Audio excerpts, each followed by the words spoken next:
relationships because we watch all the holiday films. And we want our family to be like that Hallmark movie. And so every year we go and we have this hope that maybe this year it will be different. Maybe this year will be the year that we break through all that weirdness and we come together and we just have a good time. Maybe this year we'll finally break through the wall of tension or silence that's been going on. Maybe this year my brother and I will be able to laugh like we used to.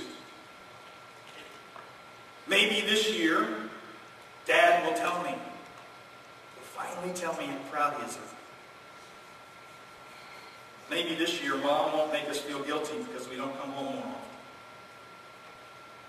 Maybe this year my daughter-in-law will not resent spending the holiday with my family and not being with hers. Maybe this year it won't hurt so bad because there's an empty seat at the table and it reminds us of who we've lost. Maybe this week will be different. And so we set this expectation in our minds. We may not share it, but it's there. And so we'll pack up the car Thursday or Friday or Saturday or Sunday. And we'll go and we'll hope that it goes this way. But if it falls short, what do we do with it? Like I said, I've been doing a lot of thinking about this. So I wanted to see what kind of wisdom the Bible might have in this. Because I love the Bible because it addresses everything. In fact, one of my favorite little sayings is, Jesus is the answer. What's your question? Because it's true.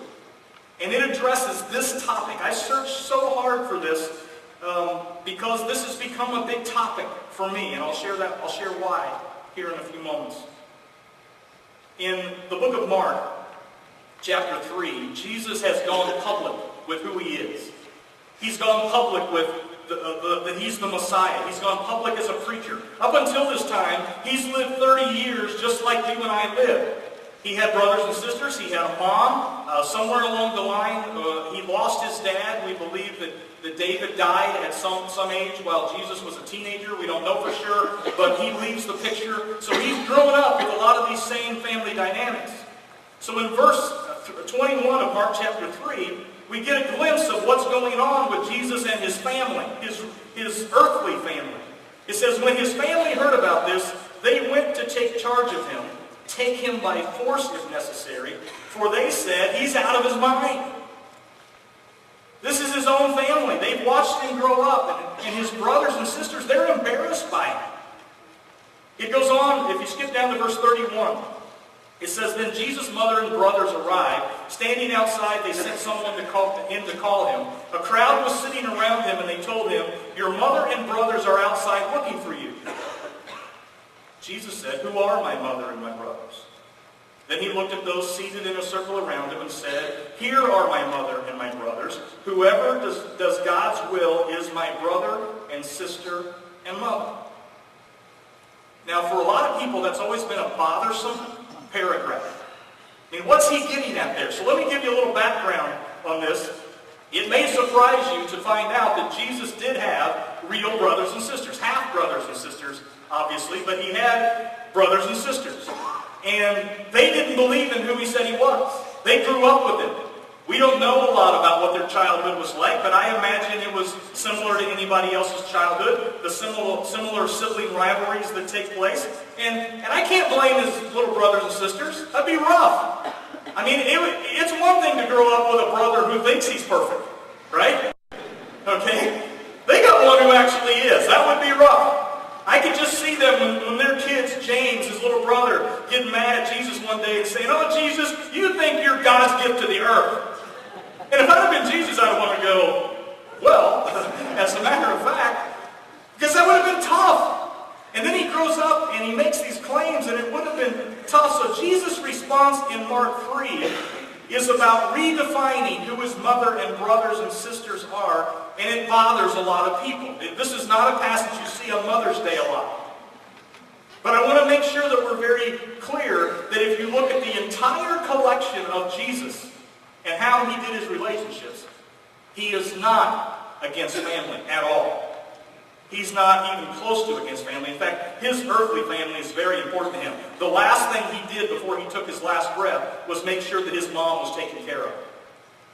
He only appeared to a few people one-on-one after his resurrection, and his little brother James was one of those.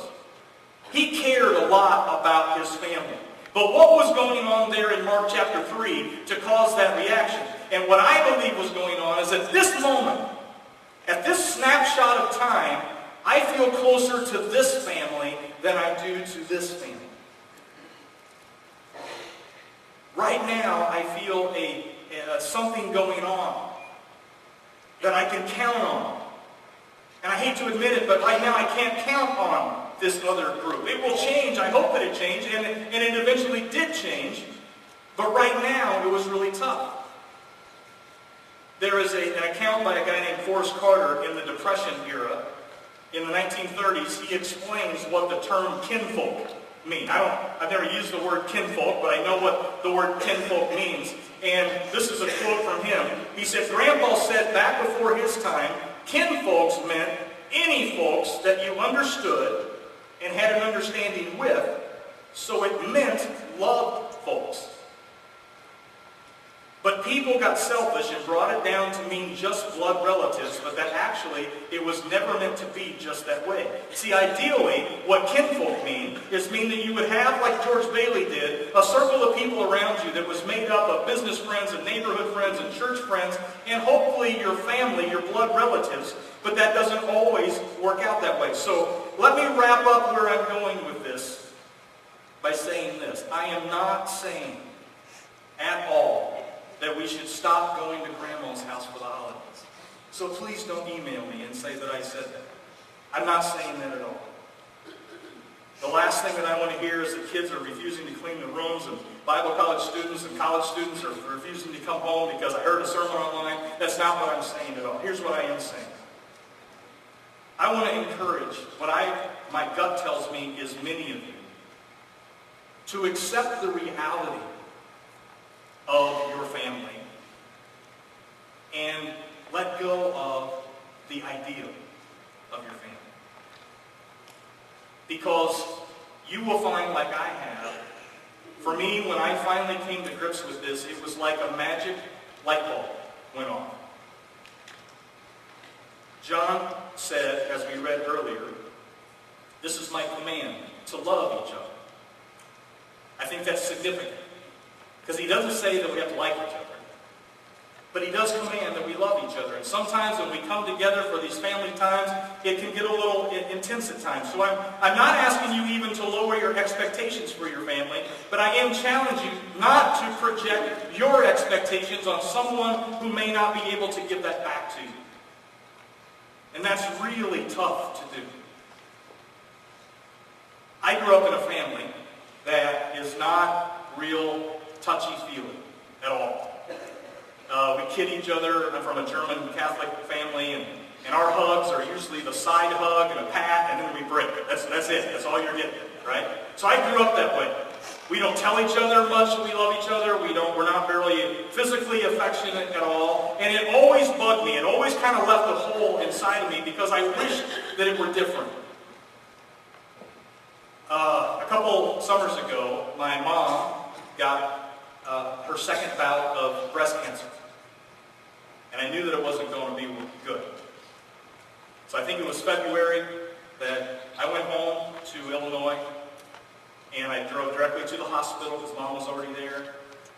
And it had always been awkward with us, because I had in my head what I wished it were like.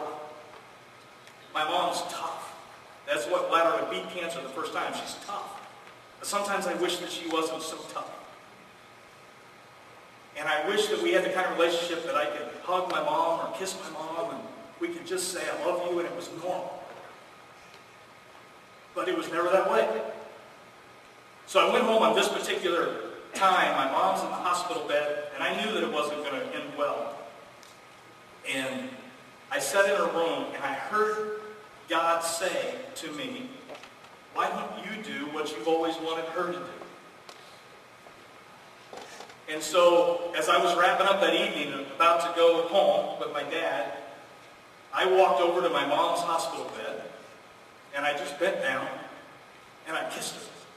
And I said, I love you, Mom. I'll see you later.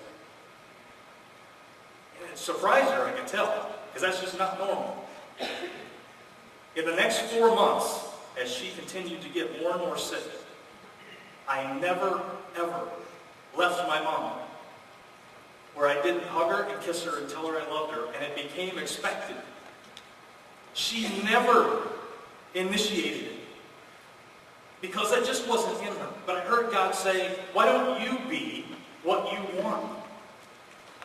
And so that's my encouragement to you guys this Thanksgiving, is don't go with a set of expectations that you fall short of and feel bad about. What if you just took the you that God wants you to be and don't be responsible for their reaction? Just go with your brothers and your sisters and just enjoy the time. Don't make it have to be something that it's not. Don't drive away comparing your kids and their kids and what they ate and what your kids didn't eat and what their kids are doing in sports and how their kids behave. Don't do all that stuff. Just go together and be thankful that you have a group of people to be together. And if right now your earthly family can't be what you need it to be, let this family be that family for you. Because that's our dream. We're working really hard here lately, and you will see it both in writing and in the way that Dale and I and all of us on staff, the way that we talk. We want this to be a church family because we realize that sometimes the ideal is not the reality, and it won't be the reality in here either. We'll let each other down. We'll have moments of tension, but for the most part, let's turn the chairs a little bit so we can see each other. And let's bring the kids in here so we can be together. And let's rub elbows with the people in their 80s, with the people in their 10s, because that's what's supposed to happen. This Thursday, I want to go home to Illinois, and a big part of me doesn't want to go. My dad now, 2.5 years later, is remarried. And I love Barb. I like her a lot. She's not my mom. And it won't be the same. But I can't expect Barb to fill that. I'll take a day and I'll walk down to my mom's tombstone. I'll walk around the house. I'll walk around my little hometown. I'll let my mom still be my mom. And I'm going to enjoy my brother. Only one of my brothers is coming home, and I'm hoping to enjoy his kids, and I'm hoping my kids and their kids get along. And then I'm going to get back in the car on Friday, and I'm going to drive back here because, whether I want to admit it or not, you people have become kinfolk to us. We want every Sunday to feel like a family reunion. We want every Sunday to be a place where you want to come and just have a cup of coffee and see each other and hug each other and take that water level down a little bit, especially during this Christmas season that may or may not be difficult for you. But if it is, please know you have a family here that cares about you, and you have a God that is jealous for you. Do you get that? You have a God that loves you desperately just the way you are. And that's what we want Wilmington Church of Christ to be all about. So in a moment, we're going to close our service. And we're going to give you the opportunity, if you want to come and talk to Dale or I or any of our elders about what it means to be part of this family, please come forward. We'll stay afterwards with you. We'll talk to you about that. If you can help out by coming up, and Dale's serious. You 6 who raise your hand, you better come sign your name or he will hunt you down. All right? If you can help out, because that's what families do. We'll help each other out. And you're helping a couple people immensely if you can help fill those slots. But most of all, I pray a blessing on all of you for this week. Listen really close between now and Thursday for who God wants you to be this week for your family. Not for what you can get out of them, but what can you give them. So let's close with a word of prayer, and then we'll sing.